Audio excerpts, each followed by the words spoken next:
வணக்கம்.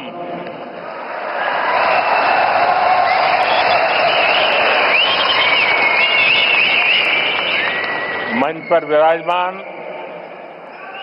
तमिलनाडु के राज्यपाल आर.एन. रवि जी, केंद्रीय मंत्रिमंडल में मेरे साथी एल. मुरुगन जी, तमिलनाडु एग्रीकल्चर यूनिवर्सिटी के पूर्व कुलपति डॉक्टर के.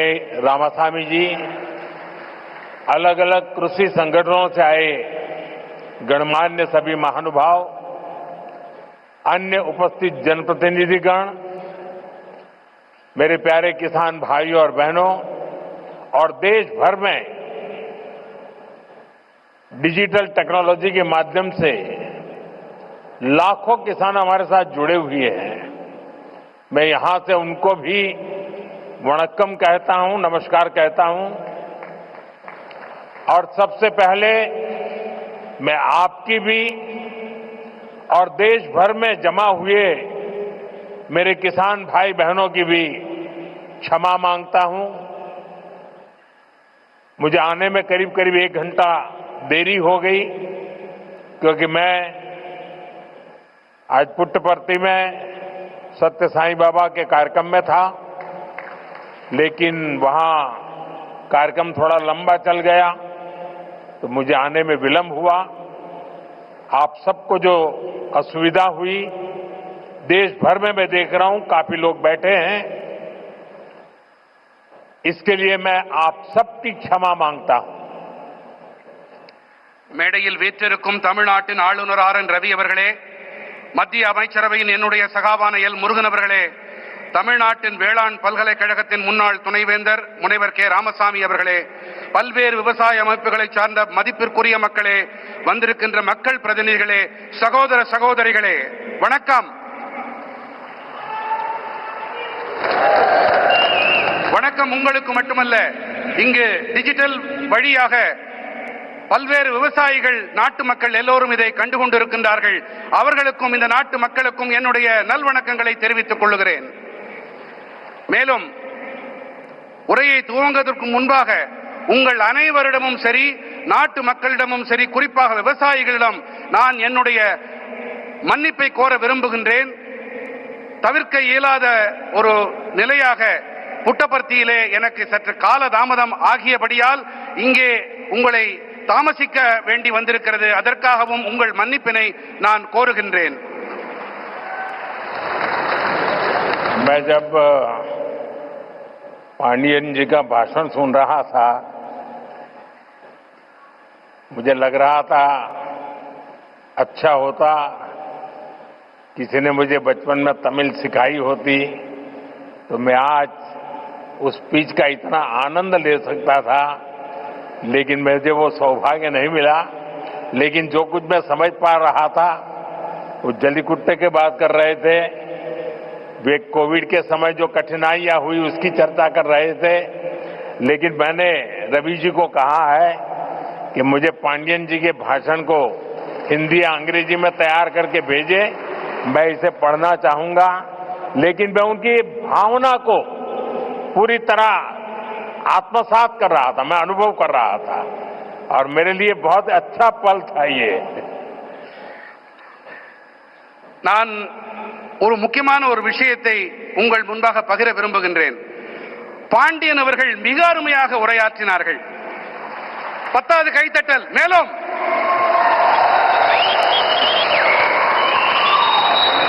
அவருடைய உரையை தமிழிலே இருந்ததால் என்னால் முழுமையாக புரிந்து கொள்ள முடியவில்லை.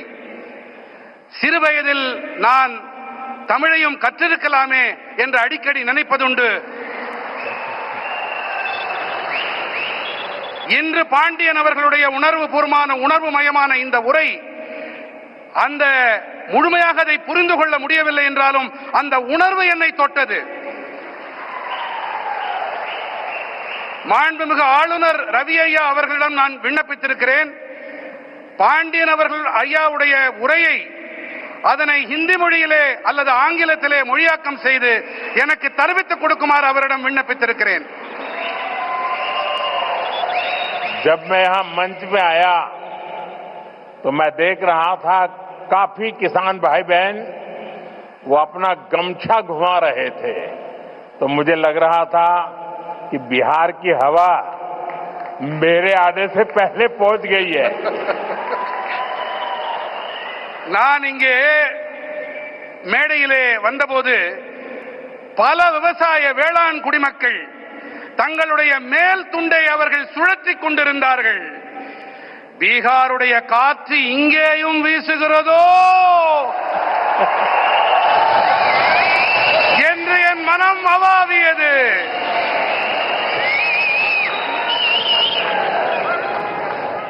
मेरे किसान भाई बहनों, कोयम्बटूर की इस पावन धरती पर सबसे पहले मैं मरुदमलई के भगवान मुरुगन को प्रणाम करता हूं।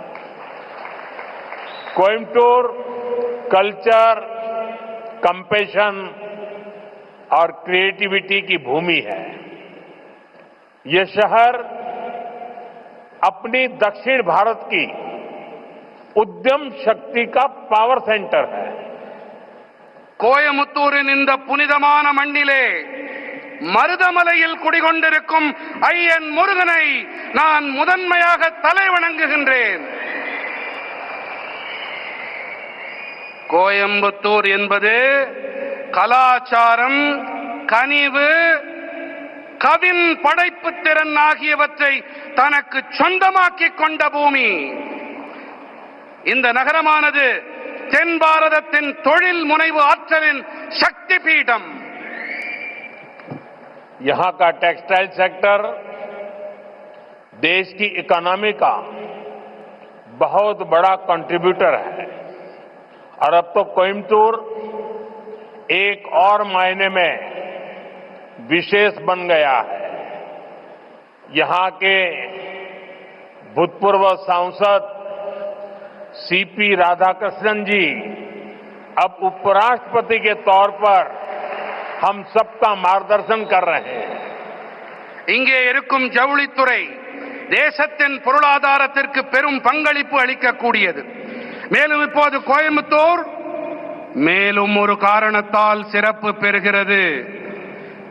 இங்கே நாடாளுமன்ற உறுப்பினராக இருந்த சிபி ராதாகிருஷ்ணன் அவர்கள் இப்போது துணை குடியரசுத் தலைவராக நம் அனைவருக்கும் வழிகாட்டிக் கொண்டிருக்கின்றார். साथियों, नेचुरल फार्मिंग एक ऐसा विषय है जो मेरे दिल के बहुत करीब है। मैं तमिलनाडु के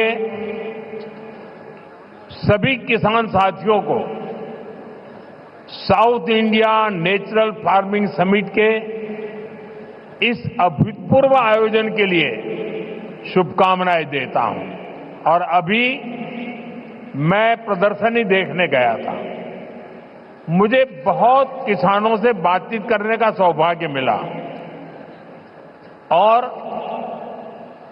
कोई मैकेनिकल इंजीनियरिंग करके पीएचडी करके खेती कर रहा है, कोई नासा में चंद्रयान का काम करते करते छोड़ करके खेती कर रहा है और खुद खेती करता है। इतना ही नहीं, अनेक किसानों को वो तैयार कर रहे हैं, नौजवानों को ट्रेन कर रहे हैं।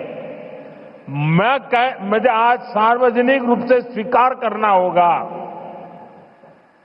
अगर मैं आज इस कार्यक्रम में न आया होता तो मैंने मेरी जिंदगी में बहुत कुछ गंवाया होता और आज मैंने यहां आकर के बहुत कुछ सीखा है। मैं अब मन से तमिलनाडु के किसानों की जो हिम्मत है, परिवर्तन को स्वीकार करने की उनकी जो ताकत है, उसको 100 सलाम करता हूं। நண்பர்களே, இயற்கை விவசாயம் என்பது விசேஷமான ஒன்று. இது என் இதயத்துக்கு மிகவும் நெருக்கமானது.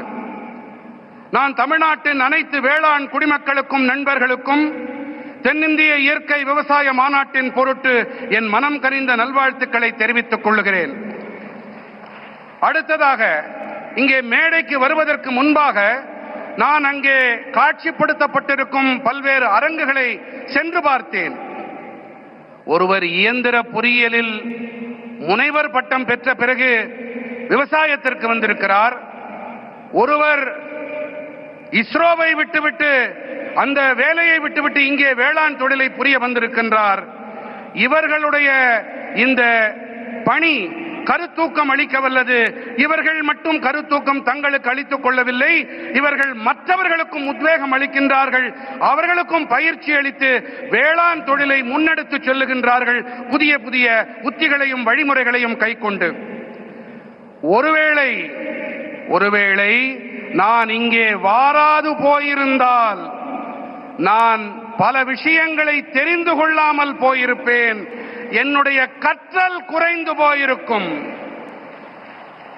இந்த வேளையிலே நான் தமிழ்நாட்டின் வேளாண் பெருமக்களுக்கு என்னுடைய மனம் நிறைந்த பாராட்டுக்களை உங்களுடைய துணிச்சலுக்காக காணிக்கையாக்குகின்றேன்.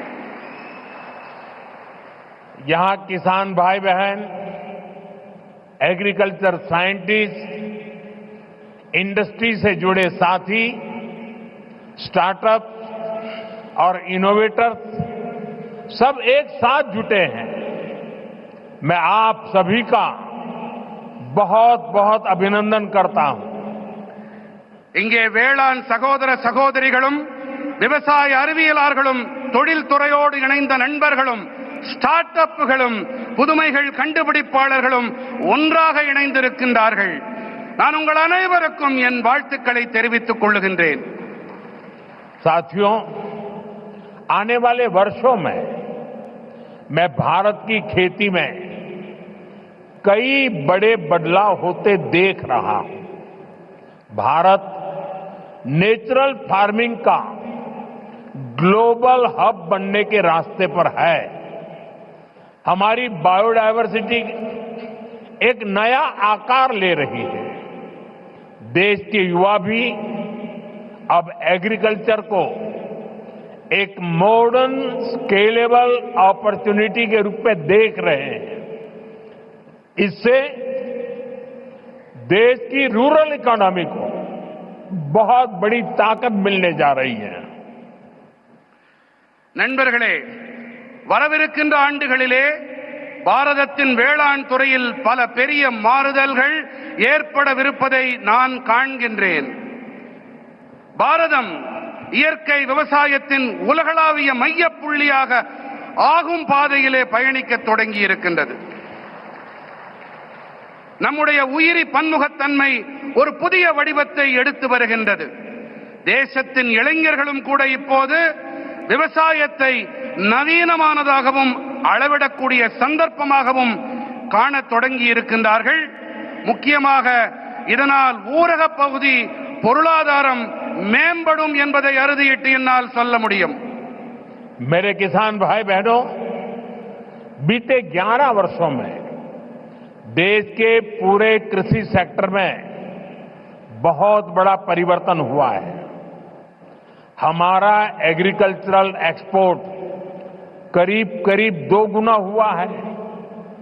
खेती को आधुनिक बनाने के लिए सरकार ने किसानों को मदद देने का हर रास्ता खोला है. நண்பர்களே, கடந்த 11 ஆண்டுகளிலே தேசத்தின் ஒட்டுமொத்த வேளாண் துறையிலும் ஒரு மிகப்பெரிய மாற்றம் ஏற்பட்டிருக்கின்றது. நம்முடைய வேளாண் ஏற்றுமதி கிட்டத்தட்ட இரட்டிப்பாகி இருக்கிறது. விவசாயத்தை நவீனப்படுத்த அரசாங்கம் விவசாயிகளுக்கு உதவி புரிய தேவையான அனைத்து வழிகளையும் திறந்து விட்டிருக்கின்றது. किसान क्रेडिट कार्ड अकेले केसीसी से ही इस साल किसानों को 10 लाख करोड़ रुपए से ज्यादा की मदद दी गई है. ये 10 लाख करोड़ आंकड़ा बहुत बड़ा है. 7 साल पहले पशुपालकों और मछली पालकों को केसीसी की सुविधा मिलने के बाद वो भी इसका जमकर लाभ उठा रहे हैं. बायो फर्टिलाइजर पर जीएसटी कम होने से भी किसानों को बहुत फायदा हुआ है। விவசாயிகள் கடன் அட்டை மூலமாக மட்டுமே இந்த ஆண்டு விவசாயிகளுக்கு 10,000 கோடி ரூபாய்க்கும் அதிகமான உதவிகள் அளிக்கப்பட்டிருக்கின்றன. 7 ஆண்டுகளுக்கு முன்பாக கால்நடை பராமரிப்பாளர்களுக்கும் மீன் வளர்ப்பாளர்களுக்கும் இந்த விவசாய கடன் அட்டை வசதி கிடைத்த பிறகு அவர்களும் கூட இதனால் நிறைவான பலன்களை பெற்று வருகின்றார்கள். உயிரி உரங்கள் மீதான ஜிஎஸ்டி வரியை குறைக்கப்பட்டதாலும் விவசாயிகளுக்கு அதிக ஆதாயங்கள் கிடைத்திருக்கின்றன. साथियों, अभी कुछ ही देर पहले इसी मंच से हमने देश के किसानों को पीएम किसान सम्मान निधि की अगली किस्त जारी की है। देश के कोने कोने में किसानों को 18,000 करोड़ रुपए ट्रांसफर हुए हैं। यहां तमिलनाडु के भी लाखों किसानों के खाते में पीएम किसान सम्मान निधि के पैसे पहुंचे हैं। நண்பர்களே, இப்போது சற்று நேரம் முன்பாக இந்த மேடையிலிருந்து தேசத்தின் விவசாயிகளுக்கு பிரதம மந்திரி விவசாயிகள் கௌரவ கொடையின் அடுத்த தவணை கொண்டு சேர்க்கப்பட்டது. தேசத்தின் அனைத்து மூலைகளில் இருக்கும் விவசாயிகளுக்கும் 18,000 கோடி ரூபாய் பரிமாற்றம் செய்யப்பட்டிருக்கின்றது. இங்கே தமிழ்நாட்டிலும் கூட பல லட்சம் விவசாயிகளின் வங்கிக் கணக்குகளிலும் பிரதம மந்திரி விவசாயிகள் கௌரவ கொடை அளிக்கப்பட்டிருக்கிறது. साथियों, अब तक इस योजना के तहत देश के छोटे किसानों को 4 लाख करोड़ रुपए की राशि सीधे उनके बैंक खाते में भेजी जा चुकी है। ये राशि किसानों के खेती से जुड़े अनेक कामों को पूरा करने का माध्यम बनी है। मैं इस योजना के लाभार्थी करोड़ों किसान भाई बहनों को बहुत बहुत शुभकामनाएं देता हूं। நண்பர்களே, இதுவரை இந்த திட்டத்திற்கு உட்பட்டு தேசத்தின் சிறு விவசாயிகளுக்கு 4 லட்சம் கோடி ரூபாய் தொகை நேரடியாக அவர்களுடைய வங்கிக் கணக்குகளிலே செலுத்தப்பட்டாகிவிட்டது. இந்த தொகை விவசாயத்தோடு தொடர்புடைய பல்வேறு பணிகளை நிறைவேற்றிக் கொள்ளும் சாதனமாக விவசாயிகளுக்கு பயனளிக்கிறது. இந்த திட்டத்தால் பயனடைந்த கோடிக்கணக்கான விவசாயிகளுக்கு நான் என் நல்வாழ்த்துக்களை தெரிவித்துக் கொள்ளுகின்றேன். वहां पीछे 2 बालिकाएं प्ले कार्ड लेकर कब से खड़ी है, हाथ उनके थक जाएंगे। मैं सिक्योरिटी के लोगों से कहूंगा कि वो लेकर के, शायद मेरे लिए लेके आई है, वो लेकर के मुझे दे दीजिए और आपका जो कुछ भी मैसेज होगा मैं उसको बड़ी गंभीरता से लूंगा। அங்கே கூட்டத்திலே ஒரு சிறுவன் கையிலே ஒரு பதாகையை ஏந்தி கொண்டிருக்கின்றான். அந்த குழந்தையிடமிருந்து பாதுகாப்பு அமைப்பை சேர்ந்தவர்கள் அவர்கள் அந்த பதாகையை வாங்கி கொண்டு வாருங்கள். கண்ணா, அதுல என்ன எழுதி இருக்கோ அதை நான் சீரியஸா எடுத்துக்கிறேன், அத கருத்துல கொள்றேன் அப்படிங்கறத நான் தெரிவிச்சுக்கிறேன். उसको जरा कलेक्ट करके मेरे पास पहुंचा दीजिए. அதை யாராவது கொஞ்சம் சேகரிச்சிட்டு இங்க கொண்டு வாங்க. साथियों, थैंक यू बेटा, आप कब से हाथ ऊपर करके खड़े थे. साथियों, கண்ணா, ரொம்ப நேரமா கைய அதை தூக்கிட்டே நின்னுட்டு இருந்த, ரொம்ப ரொம்ப நன்றி உனக்கு. साथियों, नेचुरल फार्मिंग का विस्तार आज 21वीं सदी की कृषि की मांग है. बीते कुछ सालों में मांग बढ़ने के कारण खेतों में एग्रीकल्चर से जुड़े कई सेक्टर्स में केमिकल्स का इस्तेमाल तेजी से बढ़ा है.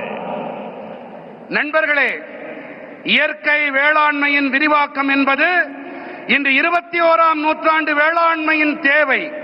கடந்த சில ஆண்டுகளிலே தேவையின் அதிகரிப்பு காரணத்தாலே வயல்களிலே விவசாயத்தோடு தொடர்புடைய பல துறைகளிலே ரசாயனங்களின் பயன்பாடு விரைவாக அதிகரித்து வருகின்றது. केमिकल फर्टिलाइजर्स और पेस्टिसाइड्स के ज्यादा इस्तेमाल के कारण सॉइल फर्टिलिटी गिर रही है, सॉइल मॉइस्चर पर असर पड़ रहा है और इन सबके साथ फार्मिंग की कॉस्ट पर हर साल वो बढ़ती ही जा रही है। इसका सॉल्यूशन क्रॉप डाइवर्सिफिकेशन और नेचुरल फार्मिंग से ही संभव है। ரசாயன உரங்கள், பூச்சிக்கொல்லிகள் ஆகியவை அதிக அளவிலான பயன்படுத்தல் காரணமாக நிலத்தின் வளம் வீழ்ச்சியடைகிறது, மண்ணின் ஈரத்தன்மைக்கு பாதிப்பு ஏற்படுகிறது. மேலும் இவை அனைத்தோடு விவசாயத்தின் செலவினமும் ஒவ்வொரு ஆண்டும் அதிகரித்துக் கொண்டே இருக்கின்றது. இதற்கான தீர்வு என்னவென்று சொன்னால், பயிர்களின் பன்முகத்தன்மை மற்றும் இயற்கை வேளாண்மை மட்டுமே. साथियों, हमारी मिट्टी की फर्टिलिटी और क्रॉप में न्यूट्रिशनल रिवाइवल के लिए हमें नेचुरल फार्मिंग के रास्ते पर बढ़ना ही होगा। ये हमारा विजन भी है और हमारी जरूरत भी है। तभी जाकर हम अपनी आने वाली पीढ़ियों के लिए अपनी बायोडायवर्सिटी को संरक्षित रख पाएंगे। நண்பர்களே, நம்முடைய மண்ணின் வளத்தை பொருட்டும் பயிர்களின் ஊட்டச்சத்தின் மீள் உயிர்ப்பின் பொருட்டும் நாம் இயற்கை வேளாண்மை பாதையிலே முன்னேறியே ஆக வேண்டும். இதுவே நம்முடைய தொலைநோக்கு, இது நம்முடைய அத்தியாவசிய தேவையும் கூட. அப்போதுதான் நாம் நமது வரவிருக்கும் தலைமுறையினருக்கு நமது உயிரி பன்முகத்தன்மையை பாதுகாத்து அளிக்க முடியும். नेचुरल खेती हमें क्लाइमेट चेंज, मौसम में हो रहे बदलाव का सामना करने में मदद करती है। यह हमारी मिट्टी की सेहत को स्वस्थ रख सकती है और इससे लोगों को नुकसान करने वाले केमिकल से भी बचाया जा सकता है। आज का ये आयोजन इसी दिशा में एक बहुत बड़ी भूमिका निभाने जा रहा है। இயற்கை வேளாண்மையானது சூழல் மாற்றம், பருவநிலையில் ஏற்பட்டு வரும் மாற்றத்தை எதிர்கொள்ள நமக்கு பேருதவியாக இருக்கின்றது. இது நமது மண்ணின் நலத்தையும் ஆரோக்கியமாக வைத்திருக்க உதவுகின்றது. மேலும் இதனால் மக்களுக்கு தீங்கு விளைவிக்கும் வேதிப் பொருட்களிலிருந்து தற்காத்துக் கொள்ள முடிகின்றது. இன்றைய இந்த மாநாடு இந்த திசையினிலே மிகப்பெரிய பங்களிப்பை அளிக்க இருக்கின்றது. साथियों, हमारी सरकार भारत के किसानों को नेचुरल फार्मिंग के लिए भी बहुत प्रोत्साहन दे रही है। एक वर्ष पहले केंद्र सरकार ने national mission on natural farming की शुरुआत की थी। इससे लाखों किसान जुड़ चुके हैं। நண்பர்களே, நமது அரசாங்கம் பாரதத்தின் விவசாய பெருமக்கள் இயற்கை வேளாண்மையை மேற்கொள்ள நிறைய ஊக்கமளித்து வருகின்றது. ஓராண்டுக்கு முன்பாக மத்திய அரசு இயற்கை விவசாய தேசிய நோக்கினை தொடங்கி வைத்தது. இதன் காரணமாக லட்சோப லட்சம் விவசாயிகளால் ஒன்றிணைய முடிந்தது. इसका पॉजिटिव इम्पैक्ट खास तौर पर पूरे दक्षिण भारत पर में दिख रहा है। यहां आज तमिलनाडु में ही करीब 35,000 हेक्टेयर लैंड पर ऑर्गेनिक और नेचुरल फार्मिंग हो रही है। இது ஏற்படுத்திய ஆக்கப்பூர்வமான தாக்கத்தை குறிப்பாக மொத்த தென் பாரதத்திலும் நன்கு காண முடிகிறது. இங்கே தமிழ்நாட்டிலும் கூட சுமார் 35,000 ஹெக்டேர் அளவு நிலத்தில் இயற்கை வேளாண்மை மேற்கொள்ளப்பட்டு வருகின்றது. साथियों, नेचुरल फार्मिंग भारत का अपना स्वदेशी विचार है। यह हमने कहीं से इंपोर्ट नहीं किया है, यानी हमारी ट्रेडिशन से जन्मा है। हमारे पूर्वजों ने तपस्या करके इसको तैयार किया है और ये हमारे पर्यावरण के अनुकूल है। நண்பர்களே, இயற்கை வேளாண்மை பாரதத்தின் சொந்தமான சுதேசி கருத்து. இதை நாம் எங்கிருந்தும் யாரிடமிருந்தும் பெறவில்லை, இறக்குமதி செய்யவில்லை. அதாவது இது நமது பாரம்பரியத்தில் பிறந்தது, நம்முடைய சுற்றுச்சூழலுக்கு உவப்பானது, உகந்தது. मुझे खुशी है कि दक्षिण भारत के किसान प्राकृतिक खेती की परंपराओं जैसे पंचगव्य, जीवामृत, बीजामृत, आच्छादन आदि को निरंतर अपनाए हुए है। ये परंपराएं मिट्टी का स्वास्थ्य बेहतर रखती हैं, फसलों को केमिकल मुक्त रखती हैं और इनपुट कॉस्ट बहुत कम कर देती है। தென்னிந்தியாவின் விவசாயிகள் இயற்கை வழி வேளாண்மையின் பாரம்பரியங்களான பஞ்சகவ்யம், ஜீவாமிர்தம், பீஜாமிர்தம், ஆச்சாதன் போன்றவற்றை நிரந்தரமாக உள்வாங்கிக் கொண்டிருக்கின்றார்கள் என்பது எனக்கு மட்டற்ற மகிழ்ச்சியை அளிக்கிறது। साथियों, नेचुरल फार्मिंग के साथ हम अगर श्री अन्न मिलेट्स की पैदावार जोड़ते हैं तो ये भी धरती मां की रक्षा में अहम भूमिका निभाते हैं। நண்பர்களே, இயற்கை வேளாண்மையோடு கூடவே நாம் ஸ்ரீ அன்னம் அதாவது சிறுதானியங்கள் பயிர் செய்வதையும் இணைக்க வேண்டும்। இவை நம்முடைய இந்த பூமித்தாயின் பாதுகாப்பிற்கு சிறப்பான பங்களிப்பினை அளிக்கின்றது। तमिलनाडु में तो भगवान मुरुगन को शहद और श्री अन्न से बने तेनम तिनई मावुम उसका भोग लगाया जाता है। तमिल रीजन्स में कंबू और सामई, केरला कर्नाटका में रागी, तेलुगु भाषी राज्यों में सज्जा और जोन्ना ये पीढ़ियों से हमारे खान पान का हिस्सा रहे हैं।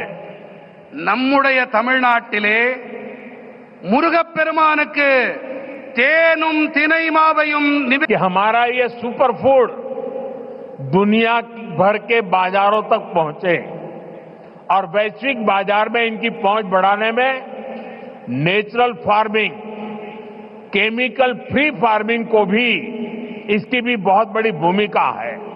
इसलिए मैं समझता हूं इस समिट में इससे जुड़े प्रयासों पर भी अवश्य चर्चा होनी चाहिए।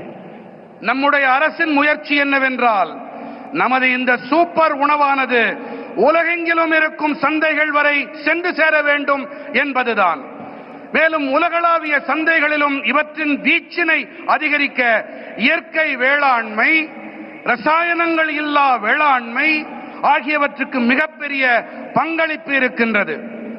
ஆகையினால்தான் இந்த மாநாட்டிலே இதோடு தொடர்புடைய முயற்சிகள் தொடர்பாகவும் கண்டிப்பாக விவாதங்கள் நடைபெற வேண்டும் என்று நான் விரும்புகிறேன், கருதுகிறேன்। साथियों, मेरा एक आग्रह मोनोकल्चर के बजाय मल्टी कल्चर कृषि का भी रहा है। हमें इसकी प्रेरणा दक्षिण भारत के कई क्षेत्रों से मिलती है।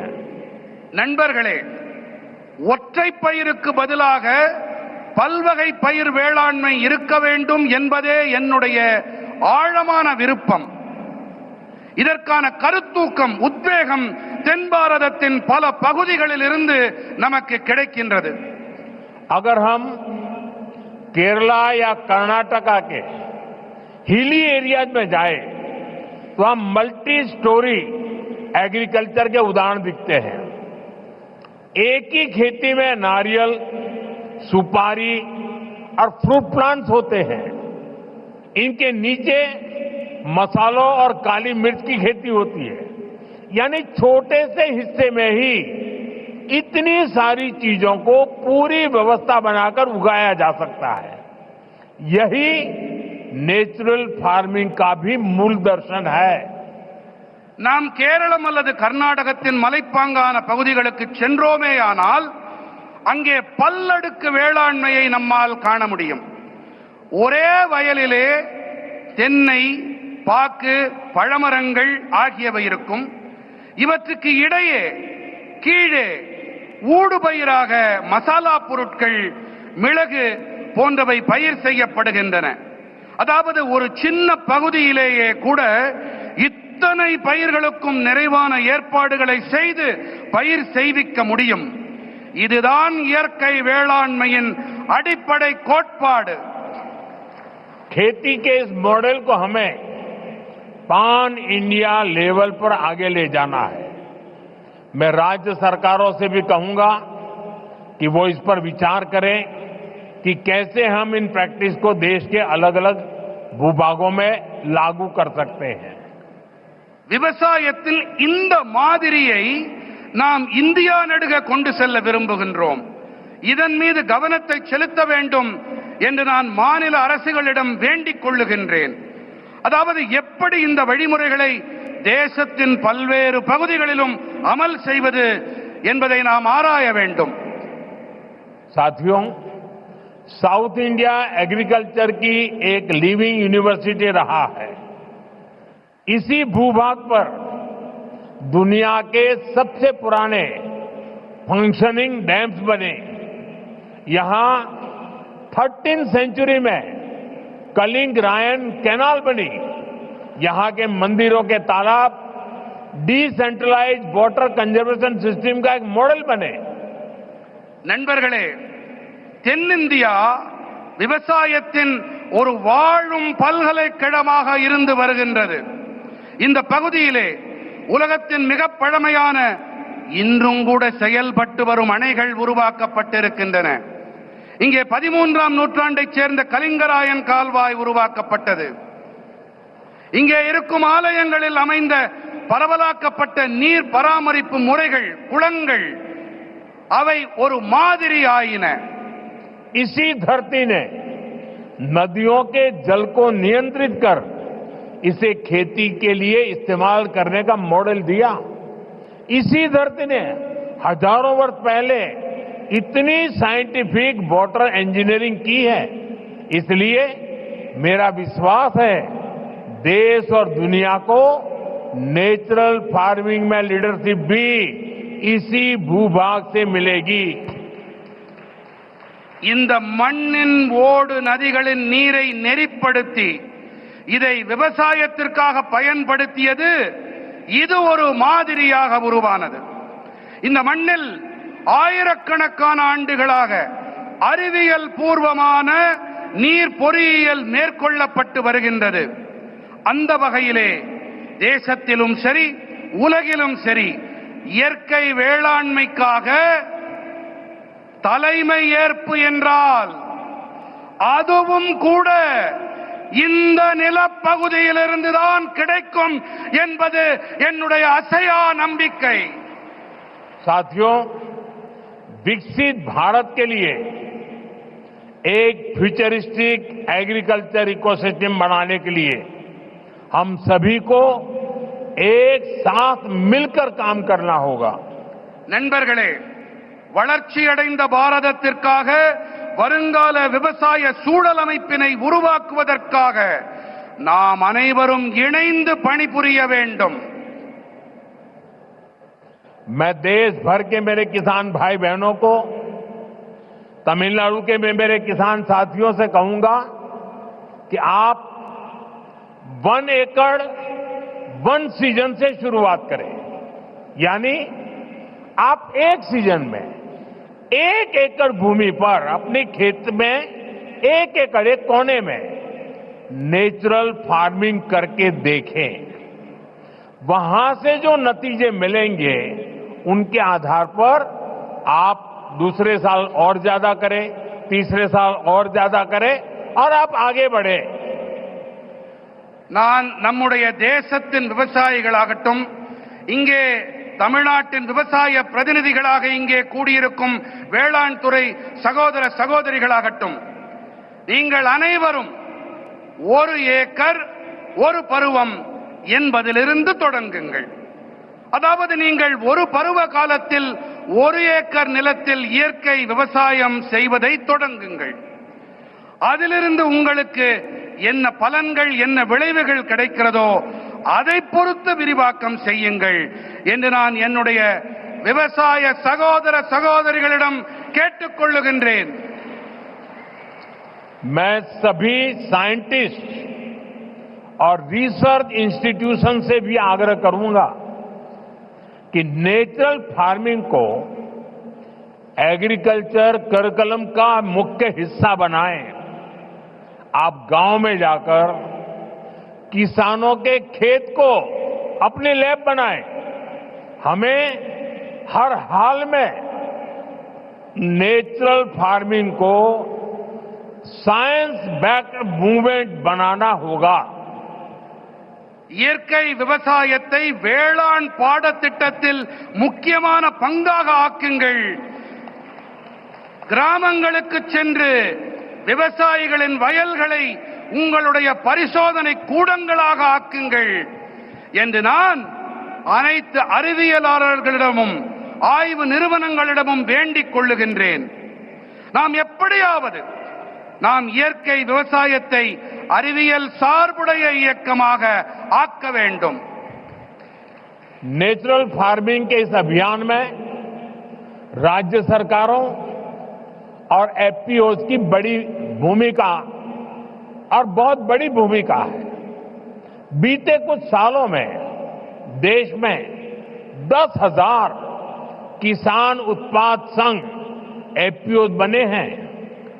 இயற்கை விவசாயத்தின் இந்த இயக்கத்திலே மாநில அரசுகள் மற்றும் விவசாயிகள் உற்பத்தியாளர் சங்கங்களின் பங்களிப்பு மகத்தானது.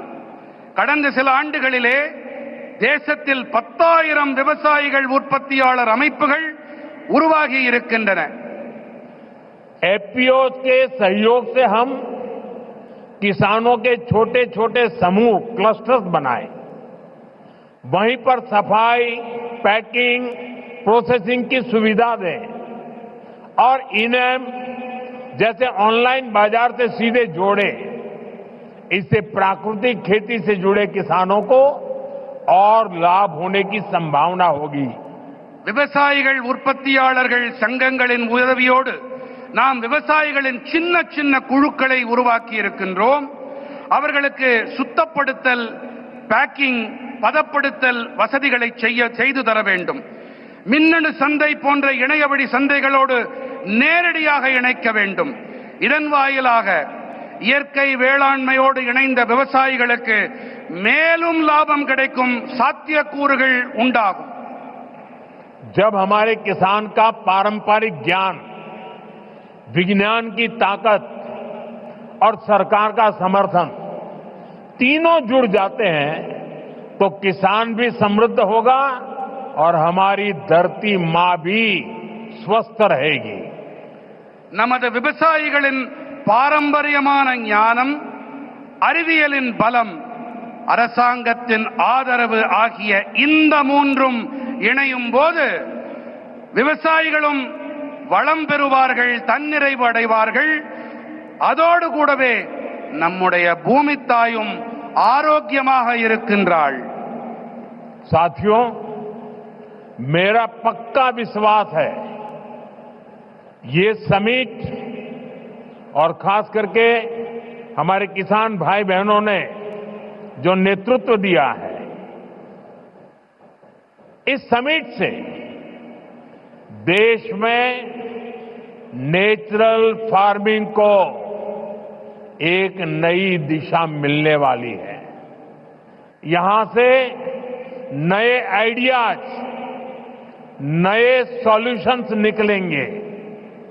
इसी उम्मीद के साथ मैं आप सभी को फिर से बहुत बहुत शुभकामनाएं देता हूं. बहुत बहुत धन्यवाद. எனக்கு ஒரு நம்பிக்கை இருக்கின்றது, மிகப்பெரிய நம்பிக்கை. அது என்னவென்று சொன்னால், இங்கே ஆர்வத்தோடு இந்த மாநாட்டிலே பங்கெடுப்பதற்காக வந்திருக்கும் வேளாண் பெருமக்களும் சரி, உங்களுக்கு தலைமை ஏற்று நடத்தி கொண்டிருக்கும் இந்த தகைமையாளர்களும் சரி, இவர்கள் காரணமாக இந்த மாநாடு தேசத்தின் இயற்கை வேளாண்மைக்கு ஒரு புதிய திசையை காட்டும். இங்கிருந்து உருவாகும் புதிய கருத்துக்கள், எண்ணங்கள் மூலமாக புதிய தீர்வுகள் பிறக்கும். இந்த நம்பிக்கையோடு உங்கள் அனைவருக்கும் பல பல நல்வாழ்த்துக்களை தெரிவித்துக் கொள்கிறேன். நன்றி. मेरे साथ बोले भारत माता की, भारत माता की, भारत माता की. बहुत बहुत धन्यवाद.